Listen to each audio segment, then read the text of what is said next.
Il y a vraiment des gens qui nous expliquent qu'en 2026, on ne peut pas faire mieux que ça.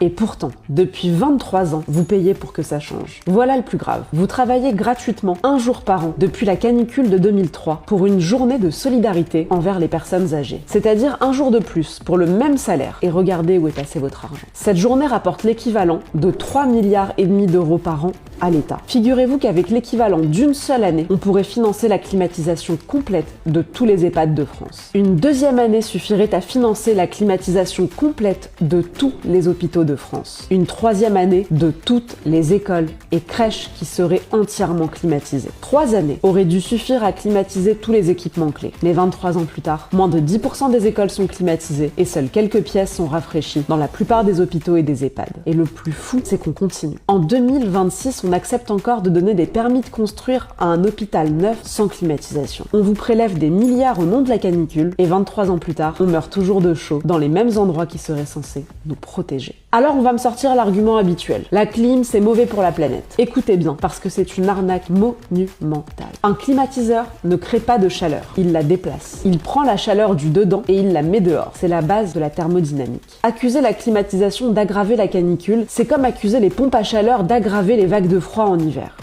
Ridicule. En France, la clim tourne au nucléaire, une électricité décarbonée à plus de 95%. Donc ceux qui ont passé 20 ans à fermer nos centrales sont exactement ceux qui vous expliquent aujourd'hui qu'il faut transpirer pour sauver le climat. Ils ont créé le problème et ils vous envoient la facture. La solution tient en 3 points. 1. L'État climatise ses hôpitaux, ses écoles et ses EHPAD. C'est son rôle, c'est chez lui. 2. On relance le nucléaire pour une électricité propre, abondante et bon marché. Et 3. On arrête de surtaxer les Français pour qu'ils aient enfin les moyens de s'équiper en climatisation et on arrête de leur faire croire que ce qui est bon pour leur santé serait mauvais pour l'environnement.